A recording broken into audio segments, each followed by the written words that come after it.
Dulu gua ada duduk penjara Pokok Sena Kedah. Penjara itu gua duduk lah. Di situ kalau makanannya kan besar-besar kali kata ayam. Itu ayam 1 kilo tu kan. Dibelah 4. Dibelah 4 lah dapatnya. Kalau daging lembu tu segini dia kasih. Banyak kali. Warga Malaysia bisa hidup tanpa warga Indonesia. Tapi faktanya warga Indonesia nggak bisa hidup tanpa Malaysia. Ya, negara Madades yang rakyatnya memiliki perangai waham dan jebeng. You understand about it?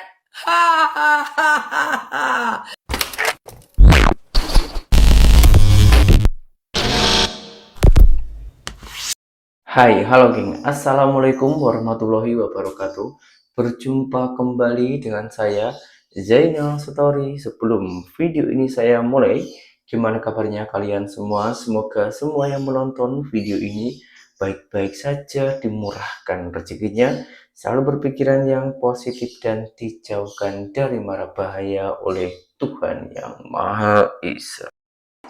Ada salah satu video dari pihak Maritim Malaysia, dan orang Malaysia itu bertanya, apakah ini orang Indonesia yang kena tahan oleh pihak Maritim Malaysia?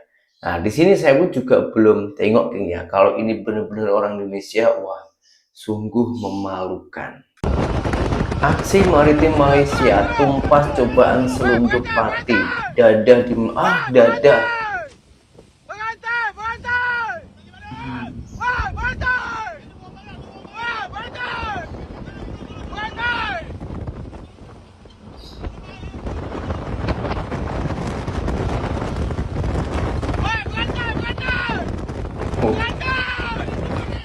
Kurang kuat gak bang itu suara bang?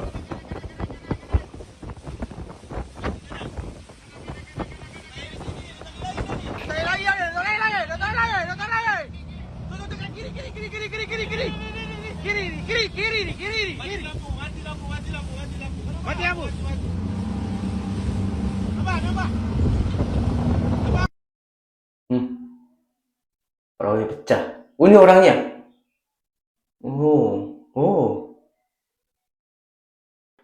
Pihak Maritim Malaysia ini buat gempar aja geng di dalam video ini. Saya yakin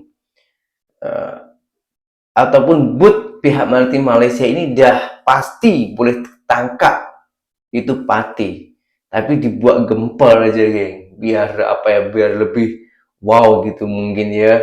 Nah, di sini saya tak pasti itu orang Indonesia ke orang luar negara, sebab orang Indonesia, orang Thailand, Vietnam itu pun warna kulitnya hampir sama, dan di sini juga tak dijelaskan itu berasal dari mana. Hanya pati. Pati itu pendatang asing tanpa izin.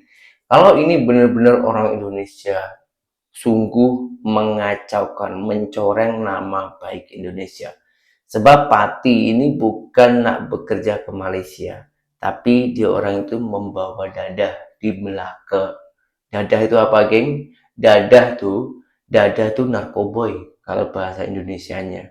Patutlah pihak Maritim Malaysia mesti kena tangkap. Mesti kena tahan lah ini. Kena tahan orang-orang macam ini. Dan yang membuat saya pelik lagi, geng, ini ada orang Indonesia yang mengaku orang Aceh, dan dia pula mengatakan Aceh itu kalau masuk Malaysia dah tak payah pakai paspor. Tapi pada faktanya dia orang sendiri pernah kena tahan di Malaysia. Lalu menceritakan tahanan ataupun penjara, geng. Penjara di Malaysia itu lebih makmur. Penjara Malaysia makanan-makanannya itu lebih sedap daripada orang lokal Indonesia. Dulu gua ada duduk penjara Pokok Sena Kedah. Pokok Penjara itu Sena gua duduk Kedah. lah. Di situ kalau makanannya kan besar-besar kali kata ayam. Itu ayam 1 kilo tu kan. Dibelah 4. Dibelah 4 lah dapatnya. Kalau daging lembu tu segini dia kasih. Banyak kali. Banyak. Makanya banyak daging daripada nasi dia kasih. Lepas tu sayurnya banyak kali juga dia kasih. Jadi piring kan piring besar dia. Ayam besar dia kasih kan. Sayur banyak. Nasi sikit aja. Begitu. Satu gelas saja nasi dia kasih. Orang situ sehat-sehat semua. Kalau dalam penjara Jawa sini, yang anak buah Jawa jaga lah. Kau tahu. Daging ayam segini dia kasih. Malu-maluin Jawa ini. Memang kuat kali kau kalau Jawa, anak buah Jawa ni. Enggak suka kita. Pelik saya, geng. Pelik. Masuk penjara kok bangga gitu ya. Kalau masuk Malaysia itu masuk restoran, masuk apa itu kerja perkilangan macam itu, lalu membuahkan hasil itu bangga, itu hal yang wajar. Ini masuk penjara, geng. Bangga karena penjara di Malaysia itu dia kata makmur, orangnya sehat-sehat, kasih daging segini, kasih ayam sekilo dibelah menjadi 4, besar-besar segini-gini. Apalah ini? Saya rasa ini orang itu kena tahan, kena penjara pasal dia seorang pati, mungkin dia pendatang asing tanpa izin. Lalu ini ada juga orang Malaysia yang memberikan jawaban kepada netizen Konoha yang sombong, sampai-sampai orang Malaysia itu mengeluarkan statement yang seperti ini. Baik hati, mau kasih rejeki. Mereka kerja pakai tenaga, bukan pengemis yang minta dengan cuma-cuma. Inilah yang dimaksudkan makin diberi makin menggigit, seperti melepaskan anjing tersepit. Kami bukan pemberi rezeki, tapi kami kongsi rezeki. Warga Malaysia bisa hidup tanpa warga Indonesia. Tapi faktanya, warga Indonesia nggak bisa hidup tanpa Malaysia. Ingat, banyak nyawa yang dihidupkan kembali hasil bumi bertuah ini. Datang di sini untuk meneruskan kehidupan. Banyak nyawa bakal hilang yang tak cukup makan. Negara kamu nggak bisa memberikan kehidupan kepada warga kamu. Ngerti lo? Ya, negara Madades yang rakyatnya memiliki perangai waham dan jebeng. You understand about it? Malades, yes. Indonesia, yes. Kalau Indonesia nggak bagus dalam segala sektor, masa iya kami bisa menjadi anggota BRICS dan punya jabatan lagi di BRICS Indonesia? Tapi rakyat masih kelaparan. Malaysia? Enough of that runway done. Enough that direction firmed up. It allows the next person to keep going forward. You know? And that's the way we have to look at it. You want to really fix Malaysia? It takes time. Ya, negara Madades. Okey. Aduh. Hang Suang, aku nak beritahu kau Malaysia tak perlu pun nak jadi sebahagian daripada negara BRICS Tak perlu nak berkuah-kuah Kami tak perlu pun jadi BRICS ataupun kami masuk EU ataupun mana-manalah pakatan-pakatan ekonomi Kami tetap dah kaya-kaya. Yang penting kami kaya raya, yang penting jutaan manusia seluruh dunia datang ke Malaysia untuk mencari rezeki. Yang penting negara Malaysia ni adalah magnet untuk punca rezeki kepada kebanyakan masyarakat yang berada di seluruh dunia ni Itu fakta. Dan yang paling penting sekali, aku nak tanya, berapa botol kau togak malam tadi? Berapa botol kau togak sebelum kau buat video? Okey? Ingat Malaysia tak perlu nak jadi negara BRICS. Malaysia dah kaya dah. Buat apa nak masuk BRICS? Kan? Bukan macam negara lu kan, masuk BRICS baru nak kaya. Itu pun tak tahu boleh kaya ke tidak. Silap-silap pertengahan jalan kena korupsi. Jahanam. Shalom. Assalamualaikum. Bye-bye. Oke, geng, di sini saya memberikan sedikit komentar ya di video yang tengah-tengah. wanita Indonesia Ain Harahap dulu pernah berdebat dengan degeng jantung pisang. Lalu dia orang itu pernah sempat juga bertobat. Sudah tak nak mengulas tentang keburukan-keburukan Malaysia. Entah kenapa atau mungkin karena media sosialnya itu tak ada tak famous lah. Sebab tak pernah ulas keburukan Malaysia. Kini berulah kembali dan mengatakan yang tak logik, tak masuk akal. Dari sini saya setuju dengan pendapat orang Malaysia. Tapi saya tak setuju dengan kesombongannya ya. Bukan sombong sih, memang itu nyata. Tapi menurut saya terlalu besar cakapnya ya. Kurang senang didengar ya. Malaysia tak perlu gabung BRICS sudah kaya. Indonesia begitu bangganya wanita Ain Harahap boleh menjadi anggota BRICS, bahkan menjadi pejabat BRICS. Di sini yang kurang saya setuju, apakah Indonesia masuk ke negara BRICS, bergabung dengan BRICS, akan rakyatnya itu lebih makmur. Tapi pada faktanya sampai saat ini, meskipun Indonesia dah gabung dengan BRICS, rakyat masih kelaparan, pengangguran masih di mana-mana, dan begitu banyaknya orang kita yang bekerja di Malaysia berjuta-juta, sampai-sampai begitu banyaknya orang Indonesia yang bekerja di Malaysia, dan begitu banyaknya pula orang-orang kita yang membuat problem-problem dalam negara jiran, sehingga membuat para bos-bos ataupun majikan Malaysia itu muak dengan pekerja-pekerja Indonesia. Ini terjadi dan terjadi lagi, hal yang memalukan. Orang Indonesia ini memang tak boleh dikasihani. Dikasih hati minta jantung. Guys, so ada tak antara korang yang nak ambil meat lokal? Jom dengar jap pengalaman aku.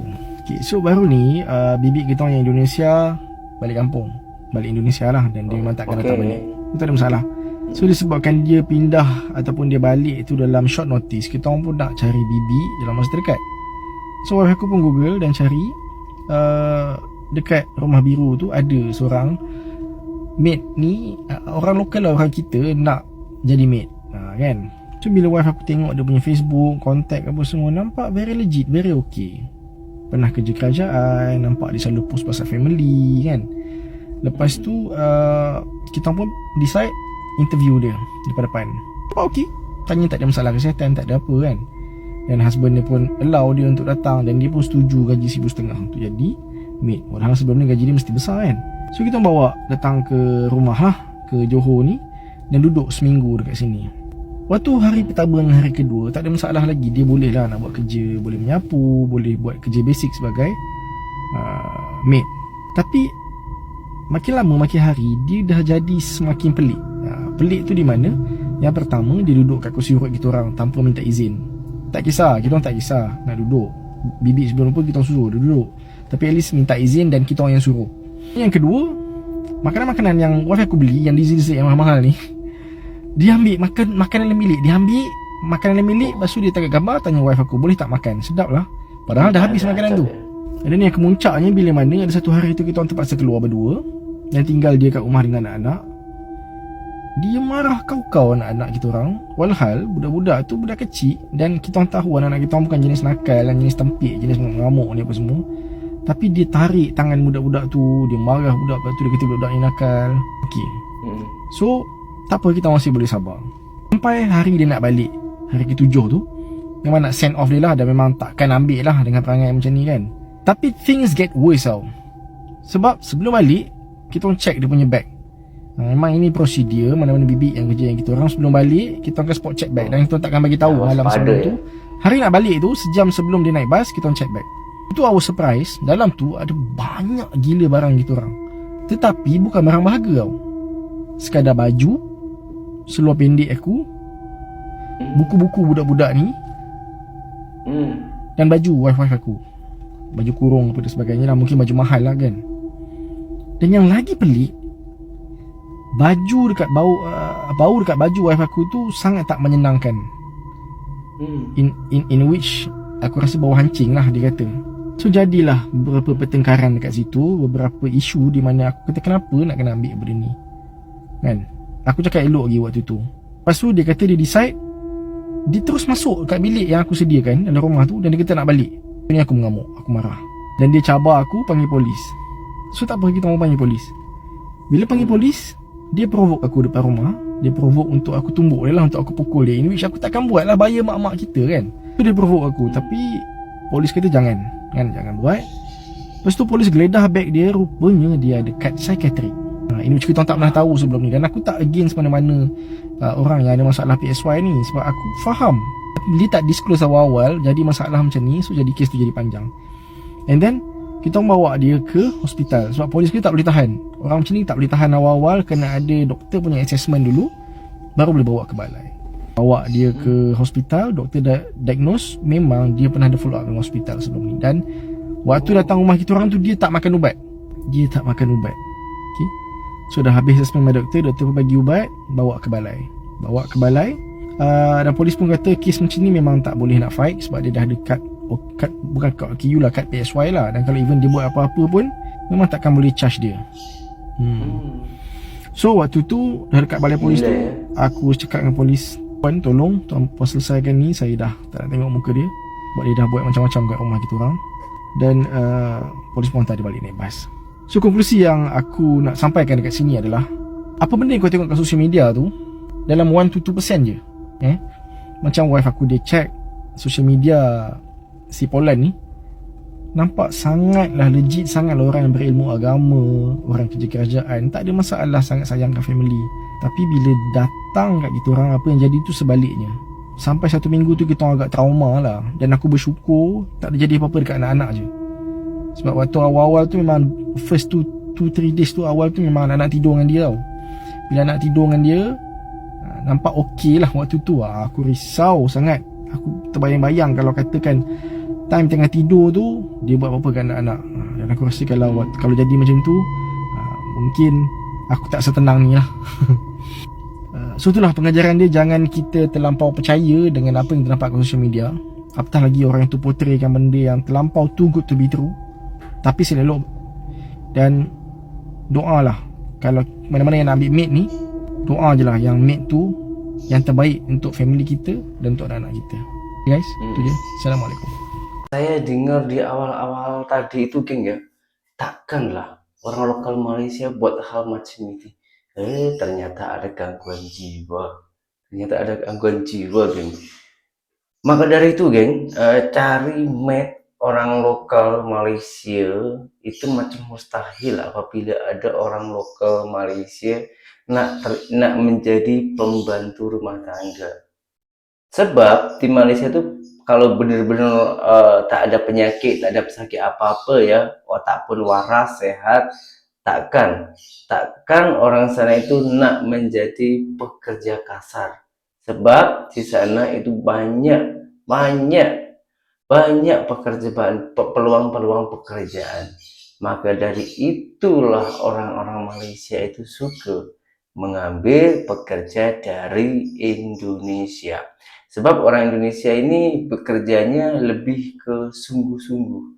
Sebab memang memerlukan uang. Kalau kita tak bersungguh-sungguh, hanya berlagak aja, ya meskipun adalah 1-2 orang yang mencuri dan lain-lainnya, itu yang membuat warga negara Malaysia itu muak orang-orang yang seperti itu. Tapi jangan risau ya, bos-bos Malaysia, majikan-majikan Malaysia, tak semuanya orang Indonesia itu berbuat kejahatan. Hanya sebagian sahaja. Memang pada di awal-awal video tadi itu saya sedikit setuju dengan statement orang Malaysia yang mengatakan orang Malaysia bisa hidup tanpa Indonesia. Orang Indonesia tak bisa hidup tanpa Malaysia. Yang dimaksud itu adalah orang-orang yang kurang mampu. Karena memang orang yang kurang mampu ataupun orang miskin di Indonesia, solusinya itu hanya ke Malaysia, geng. Serupa cerita saya dulu juga macam itu. Saya pergi ke Malaysia itu memang benar-benar tak ada orang yang miskin. Orang miskin, nggak punya apa-apa.